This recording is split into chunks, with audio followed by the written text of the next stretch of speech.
Good morning, अस्सलाम वालेकुम, आदाब आदाब आदाब। कहिए जनाब, क्या हाल चाल है? फिट हैं, एनर्जेटिक हैं? क्या बात है, क्या बात है। राइजिंग पाकिस्तान को राइजिंग पाकिस्तान में फातिमा, मैं और हमारी टीम कहेंगे वेलकम वेलकम वेलकम जी। Very very good morning to all of you. और उम्मीद करते हैं जी आपका आज का दिन बहुत ही अच्छा, खूबसूरत, पॉजिटिव और बहुत ही ज्यादा एनर्जी वाला गुजरेगा। मुझे एक चीज़ बताएं कि जो ओवरऑल अगर हम देखा जाए तो आपकी एनर्जी लेवल इतना अच्छा होता है कि मुझे कभी कभी ऐसे लगता है उसको मैच करने में जो है ना थोड़ा हिम्मत चाहिए होती है। कैसे, कोई टिप है, कोई बूटी शूटी सुबह? बूटी ये कि मैं राइजिंग पाकिस्तान देखता हूँ। राइजिंग पाकिस्तान में आज एनर्जी लेवल्स मुझसे भी ज्यादा आगे होने जा रहे हैं, इसलिए कि कुछ जीप वीप का सीन है, कोई एनिमेशंस और वीएफएक्स का सीन है, कोई इलेक्ट्रिक गिटार की परफॉर्मेंस होने वाली है। सब क्या है फातिमा आपको बताएंगे वन बाय वन। जी बिल्कुल। आज अगर जिस तरह इन्होंने बताया कि जीप का जो सीन है तो वो ये है कि जिस तरह हम लोग रोड्स पे देखते हैं बहुत ज्यादा जो है बच्चे गाड़ियां तेज चला रहे हैं, बहुत कुछ है, तो डेफिनेटली जो रेस और ये चीजें ये हमें बहुत ज्यादा अट्रैक्ट तो करती हैं तौसीफ, लेकिन इसके अंदर जो हमें रोल केज की इंपॉर्टेंस क्या है, क्या क्या सेफ्टी मैयर्स और क्या करने, ये इसके लिए हमें ज्वाइन करेंगे आज आसिफ फजल चौधरी साहब। और बेसिकली ये खाली हमें सेफ्टी मैयर्स नहीं बताएंगे, ये वो हैं जिन्होंने बहुत सारी रेसेस पाकिस्तान के लिए खेली हैं। चोलिस्तान वैली देख लें, थल देख लें, झल मक्सी देख लें, ये सारी वो रेसेस हैं। ऑलमोस्ट 13 रेसेस के विनर हैं ये। तो जीप में बैठ के रेस लगाने का जिसका शौक है वो आज राइजिंग पाकिस्तान का मेन एपिसोड बिल्कुल आखिर में मिस ना करें, इसलिए कि बहुत से मजे की इनकी वीडियोस, इनकी तस्वीर प्रोग्राम में हम शामिल करेंगे। और आपके पास अगर घर में कोई पुरानी खटारा जीप खड़ी हुई है, आप उसको रीडू करके एक रेसिंग जीप में कैसे बदल सकते हैं, ये टिप्स भी आज राइजिंग पाकिस्तान का हिस्सा होंगे। बहुत ही मजेदार एनर्जी से भरा सेगमेंट है जो कि आसिफ फजल चौधरी साहब हमारे लिए लेकर आ रहे हैं। इसके अलावा जनाब CGI इफेक्ट्स, विजुअल इफेक्ट्स से भरी हुई है खासतौर पे हॉलीवुड की इंडस्ट्री। पिछले 10-15 साल में तो इतनी बड़ी बड़ी फिल्में आई हैं, ब्लॉकबस्टर्स, जिन्होंने करोड़ों करोड़ों करोड़ों डॉलर्स का बिजनेस किया। और वो फिल्में ऐसी हैं कि जिनको देख के लगता नहीं है कि ये असली है या नकली है। ऐसे में मेरे एक नए क्लास फेलो अब्दुल्ला आज मुझे ज्वाइन करने जा रहे हैं राइजिंग पाकिस्तान में, और अब्दुल्ला आज एक ओवरव्यू देंगे फातिमा के हॉलीवुड इंडस्ट्री में CGI इफेक्ट्स यानी स्पेशल इफेक्ट्स के साथ, एनिमेशन के साथ, स्पेशल इफेक्ट्स और विजुअल इफेक्ट्स के साथ कौन सी बड़ी बड़ी 5 फिल्में गुजरी हैं। उन फिल्मों के कुछ यादगार अवार्ड विनिंग सीन्स भी आज हम आपको दिखाएंगे राइजिंग पाकिस्तान में, उनकी कुछ बैक स्टोरी भी, उनकी कुछ तस्वीर भी। तो वो सब लोग जो एंड गेम के, अवाटार के और जुरासिक पार्क के फैंस हैं वो तैयार हो जाएं। आयरन मैन है ना जी, कैप्टन अमेरिका और स्पाइडरमैन, और क्या है जी वो ब्लैक पैंथर, और क्या है जी डॉक्टर स्ट्रेंज। इन सब के जो फैंस हैं वो तैयार हो जाएं। आज राइजिंग पाकिस्तान में हम मार्वल स्टूडियोज और दूसरी बड़ी CGI फिल्म्स को फीचर करने जा रहे हैं मजे मजे के इफेक्ट्स के साथ। बिल्कुल। और देखा जाए तो ये सेगमेंट उन बच्चों के लिए बहुत ही अच्छा होगा क्योंकि गर्मियों की छुट्टियां शुरू हो गई हैं, तो जिन्होंने वो मूवीज देख ली हुई हैं वो जब दोबारा इसको हमारे सेगमेंट के बाद देखेंगे तो उनको समझ भी आएगी, और जिन्होंने नहीं देखी वो देखना चाहेंगे। और अगर हम छुट्टियों की बात करें तो क्योंकि छुट्टियां शुरू हो गई हैं, हमें किताबों का सिलसिला हमारा जारी होगा। बिल्कुल जी, शाहरुख नदीम हमें देंगे 2 बुक्स के रिव्यू, इसको आप लोग ज़रूर देखिएगा क्योंकि जब छुट्टियां शुरू होती हैं और हमें पता लग जाए कि अब हम किताब ज़्यादा पढ़ सकते हैं, तो जो किताब पढ़ने वाले जो शौकीन है ना, उनके लिए ये हमारा जो सेगमेंट है ये बहुत इंपॉर्टेंट है। जी हाँ बिल्कुल। और इसके अलावा आज कुछ इलेक्ट्रिक गिटार भी हम खेलेंगे। आज बहुत एनर्जी से भरा हुआ राइजिंग पाकिस्तान है। आज से हम आपके लिए एक नया सिलसिला शुरू कर रहे हैं, इसका नाम है साज कहानी। इसमें हम हर हफ्ते जैसे फूड कहानी आपके लिए हम लेकर आते हैं, इसी तरह साज कहानी में हर हफ्ते हम आपको बताएंगे कि किसी एक इंस्ट्रूमेंट की बैक स्टोरी क्या है, सितार कहाँ से इजाद हुआ, पूरी दुनिया में सितार की कितनी किस्में हैं, फ्लूट की क्या कहानी है, दुनिया में किन किन ममालिक में, किन किन कल्चर्स में बांसुरी बजाई जाती है, गिटार की क्या कहानी है, वायलिन की क्या कहानी है। तो हर साज को हम फीचर करेंगे, लाइव परफॉर्मेंस भी हुआ करेगी और साथ साथ कुछ उसकी कहानी भी आपके सामने राइजिंग पाकिस्तान में अनफोल्ड की जाएगी। आज हम स्टार्ट कर रहे हैं जनाब इलेक्ट्रिक गिटार से। गिटार तो आपने देखा, पिछले दिनों नोमान आए हुए थे, नोमान ने गिटार पर परफॉर्मेंस भी दी थी और उन्हीं के साथ हम ये सिलसिला शुरू कर रहे हैं। तो आज नोमान कलीम होंगे जो कि खुद इलेक्ट्रिक गिटार तो नहीं बजाते, लेकिन वो साथ जुहेब को लेके आ रहे हैं जो कि इलेक्ट्रिक गिटारिस्ट हैं। और आज हम कुछ म्यूजिक की लाइव परफॉर्मेंस भी खोलेंगे राइजिंग पाकिस्तान में, कुछ इलेक्ट्रिक गिटार की कहानी भी आपको सुनाई जाएगी। जी, और ये तो हो गई जी साज कहानी की बात। साज कहानी के साथ साथ आप लोगों का जो फेवरेट सेगमेंट है वो भी होगा, और वो है आपके मैसेजेस का सिलसिला जो अब जारी हो जाना चाहिए। हमारे स्क्रीन पे हमारे व्हाट्सएप का नंबर आ रहा होगा, आप लोग हमें मैसेजेस भेजें, आप लोग अपनी वीडियोस भेजें, हमें पिक्चर्स भेजें, जिनको हम शामिल करेंगे अपने प्रोग्राम में। तो ये है जनाब आज का राइजिंग पाकिस्तान। 1 मिनट, बिल्कुल। सॉरी, कुछ रह गया? लेकिन मैं कुछ कहना चाहती हूँ, अगर आप सब, अब हमने सारा बता दिया कि आज के राइजिंग पाकिस्तान में क्या होने वाले है, तो ठीक है। अब आप सब जरा गौर करें, इन जनाब की वार्डरोब जो है बिल्कुल हमारे आज के प्रोग्राम के मुताबिक है, ठीक है। आपने देखा कि CGI और VFX इफेक्ट पे बात होने वाली है, फिर आपने कहा जी ये रेसिंग पे भी बात होने वाली है, यहाँ पे जी हमारे इलेक्ट्रिक गिटार्स भी आ रहे हैं, तो मेरे ख्याल से आप रेडी होकर आए हैं और मुझे देखें जरा, मैं बिल्कुल देसी भाई अब आप रेसिंग जीप मुझसे चलवाना चाहें तो मैं बिल्कुल तैयार हूं। ये जीप की रैली के अंदर जाने के लिए वार्डरोब बिल्कुल सही है, परफेक्ट। बल्कि इधर से जीप दौड़ाएं तो मैं उसके साथ पैदल दौड़ के भी मुकाबला कर सकता हूं। जी। और इलेक्ट्रिक गिटार पकड़ा दें तो मैं बिल्कुल तो मैं रॉकस्टार बन जाऊंगा, जुनून बैंड का एक मेंबर आपको लगूंगा। जी, और इधर अगर कोई इफेक्ट्स डालने हैं तो CGI इफेक्ट्स करने तो इधर से कोई स्ट्रिंग लटकाएं स्टूडियो की, है ना, और उसके साथ मैं लटक के आपको कोई फिल्म की शूटिंग कर दूंगा। ये आपने मुझे आज धोखा दे दिया। देखिए मेरी बात सुने, मुझे भी आप बताते ना, मैं जो बड़ी देसी बन but you are looking so beautiful, इतना खूबसूरत आपने रॉयल नेवी ब्लू कलर पहना हुआ है, इट्स लुकिंग रियली नाइस। तो ये है जनाब आज का राइजिंग पाकिस्तान। बिल्कुल, अब चलते हैं, मेरे ख्याल से रेलगाड़ी का चक्कर शुरू करते हैं। जी बिल्कुल, आज तो रेलगाड़ी नहीं, आज तो हमें जीप के ऊपर जाना चाहिए अपनी ट्रेन को लेके, लेकिन आगे आगे जीप है, पीछे पीछे राइजिंग पाकिस्तान की ट्रेन है, and 3 and 2 and 1।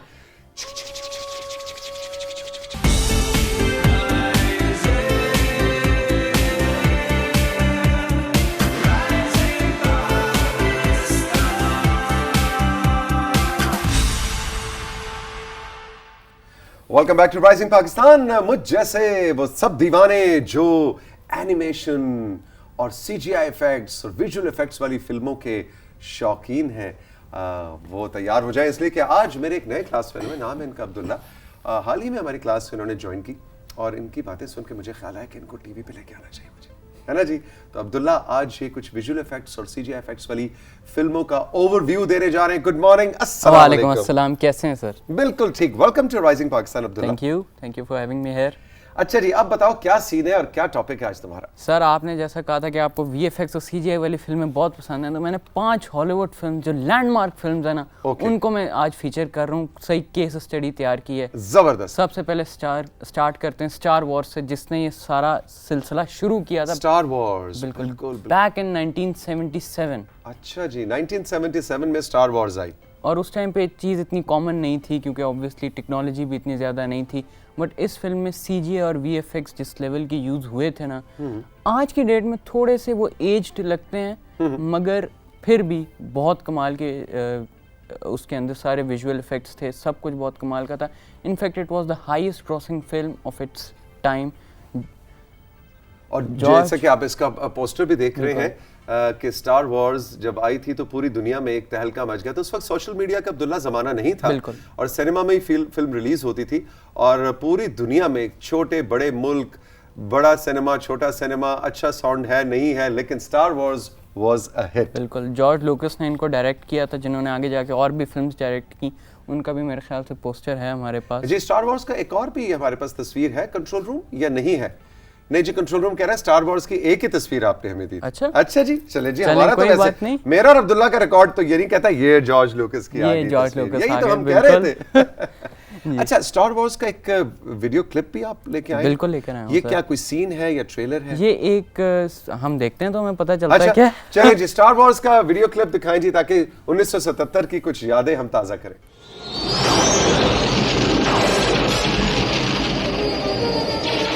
You'll stay back far enough to cover you. My scope shows the tower, but I can't see the exhaust port. Are you sure the computer can hit it? Watch yourself. Increase speed full throttle. R2 trying to increase the power.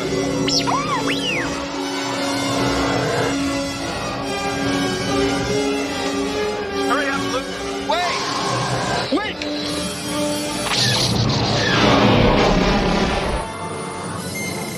Have you now? What? Yahoo!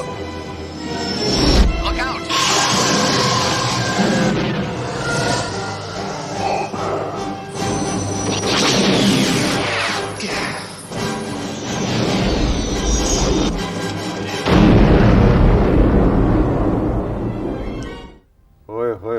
पूरी film याद दिला दी अब्दुल्ला तुमने। अच्छा, यही scene तुमने क्यों select किया हमें दिखाने के लिए? क्योंकि ये पहला सीन था जो 3 डायमेंशनल सीजी और वीएफएक्स को यूज किया था इस सीन में।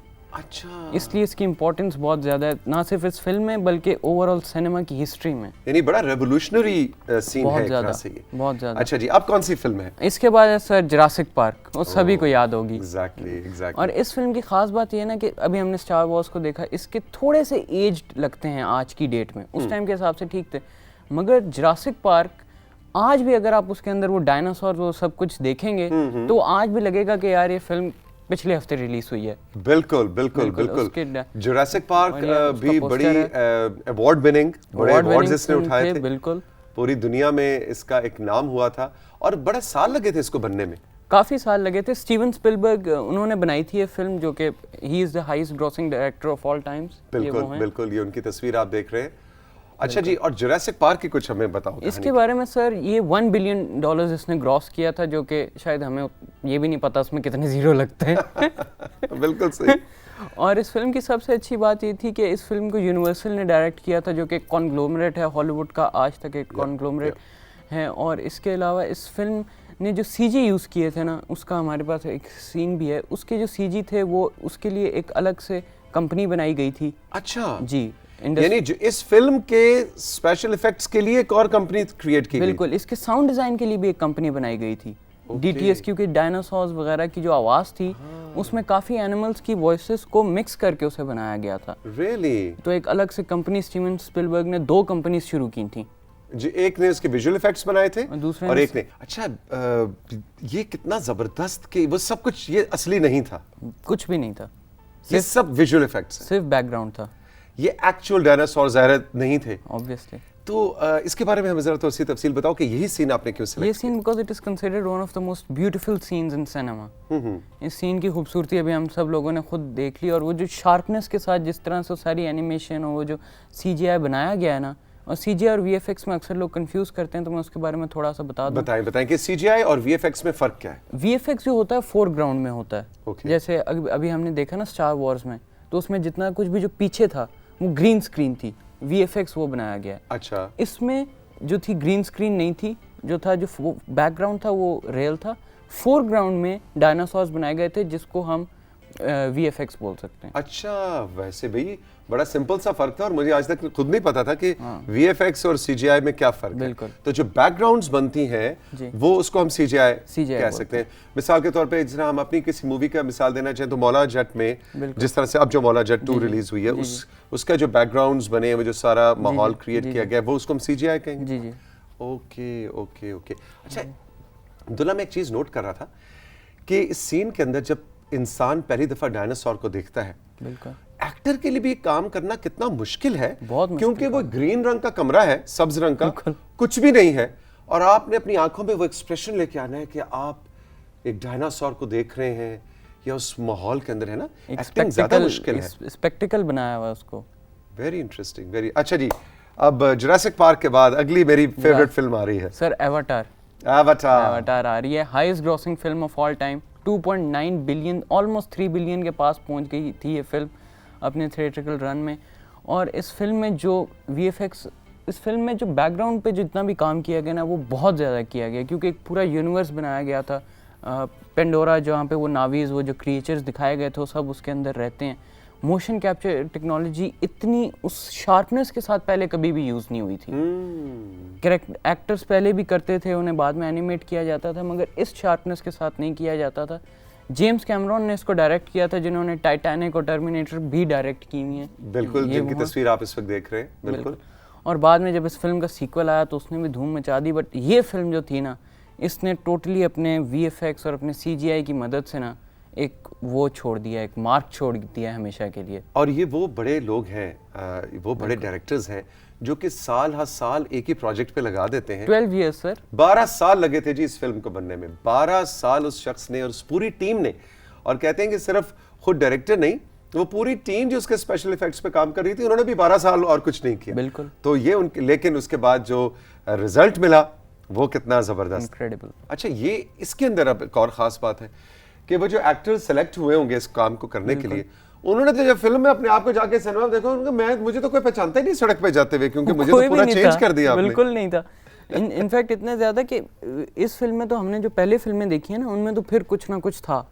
इस फिल्म में तो कुछ भी नहीं था, सिर्फ एक हरे कमरे में 2 एक्टर्स को खड़ा करके सब सीरियसली कुछ एनिमेटेड था।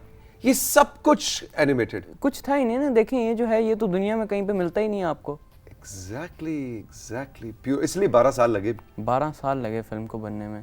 ब्यूटीफुल। और ये ऐसी फिल्म है कि जिसने सिनेमा में देखी है, बल्कि आप हमारे व्हाट्सएप नंबर पे जरूर बताइए कि आज अब्दुल्ला जिन फिल्मों को फीचर कर रहे हैं, starting from star wars, then jurassic park, अभी हम अवतार पे खड़े हैं, अगली 2 बहुत जबरदस्त मेरी फेवरेट फिल्म्स आने वाली हैं। इनमें से आपने कौन सी फिल्म देखी है और आपकी कौन सी फिल्म फेवरेट है, या कोई ऐसी फिल्म इंटरनेशनल सिनेमा की जिसको आप चाहते हैं कि हम फीचर करें, चाहे म्यूजिक के हवाले से, चाहे साउंड इफेक्ट्स या विजुअल इफेक्ट्स के हवाले से, तो आप भी अपनी फरमाइश हम तक पहुंचा सकते हैं। जी अब्दुल्ला, अगली फिल्म कौन सी? इसके साथ है सर हम सब की favourite end game. End game. Game and हो गई थी इस पे। बिल्कुल एंड हो गई थी। जो मार्वल का इन्फिनिटी सागा था, जो शुरू हुआ था आयरन मैन से बैक इन 2008, उसके बाद थॉर आई, कैप्टन अमेरिका आई, हल्क आई, फिर उसके बाद पहला जो क्रॉसओवर जिसको सिनेमा में एक मेजर क्रॉसओवर जो हुआ था एवेंजर्स में 2012 में, उसको आगे लेके चली। इन्फिनिटी वॉर आई 2018 में, ब्लैक पैंथर आई, और फिर आई डॉक्टर स्ट्रेंज का नाम अगर तुमने ना लिया तो मैं तुम्हें स्टूडियो से बाहर निकाल दूंगा। डॉक्टर स्ट्रेंज भी आई थी।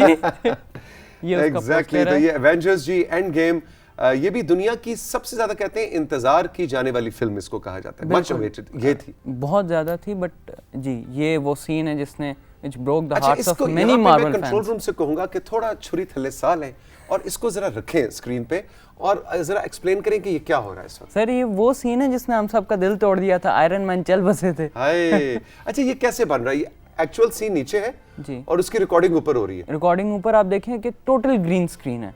सिर्फ रॉबर्ट डाउनी जूनियर जो टोनी स्टार्क का कैरेक्टर कर रहे हैं वो हैं, और कैमरा है और माइक है बस, और पीछे पूरी ग्रीन स्क्रीन है।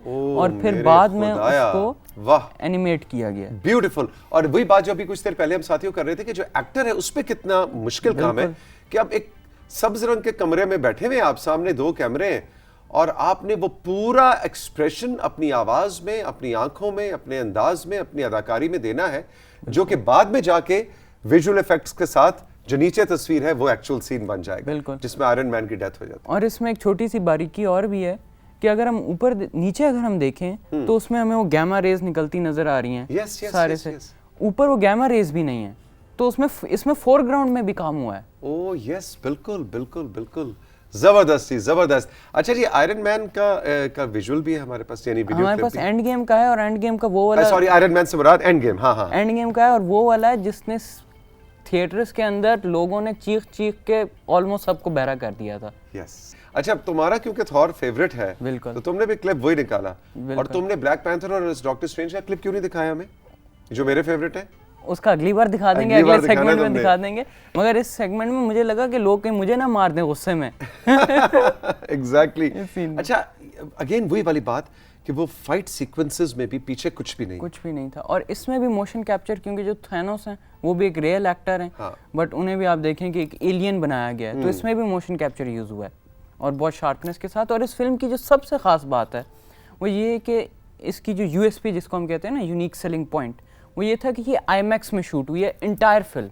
अच्छा, वो क्या होता है? आईमैक्स होता है कि जब नॉर्मल कैमरा जिससे अभी हम कर रहे हैं वो 24 फ्रेम्स पर सेकंड दिखाता है, जो हमारी नेकेड आई होती है, ठीक है। आईमैक्स जो है वो 32 फ्रेम्स पर सेकंड दिखाता है, बिल्कुल रियलिटी से भी ज्यादा, नेकेड आई से भी ज्यादा क्लियर उसके विजुअल। वो इस फिल्म का यूएसपी था, और इस फिल्म ने भी 2 बिलियन प्लस बिजनेस किया, second highest grossing film of all times. Anthony brothers ने रोसो ब्रदर्स ने इस फिल्म को डायरेक्ट किया था। और लोग सिनेमा में, अच्छा भाई आप ये बताएं, आप में से कौन कौन सिनेमा में रोता है, जो के फिल्मों में जिनको रोने की आदत होती है? इस फिल्म में बड़े लोग रोए थे, वैसे काफी रोए थे। आयरन मैन पे तो काफी लोग रोए थे। आयरन मैन पे तो बकायदा सिसकियों की आवाजें सिनेमा में आती थी, काफी शोक मनाया गया था। लेकिन यार थॉर को हमने नहीं बोल, अपना वो जो है ब्लैक पैंथर नहीं, जो हमारा ये था जिसको तुम कह रहे हो कि रियल इमेज, जो के आखिर में रेत का थैनोस को भी हमने नहीं भूलना भाई। बिल्कुल, थैनोस मेरा फेवरेट है कि वो भी अब इस दुनिया में नहीं है, विलन था, कोई बात नहीं। कई दफा विलन से भी आपको प्यार हो जाता है, नहीं ऐसे क्या बात है? हाँ जी, है ना, विलन को भी अगर अच्छी तरबियत की जाए वो भी बंदे का पुत्र बन सकता है, ऐसी बात नहीं। सही बात है। लेकिन थैनोस भी चला गया और आयरन मैन भी चला गया। अच्छा जी, आखिरी फिल्म कौन सी आज? आखिरी है सर एवाटार 2। एवाटार 2 की मैं सबसे खास बात सबसे पहले बताता हूँ कि इस फिल्म में under water motion capture use हुआ है।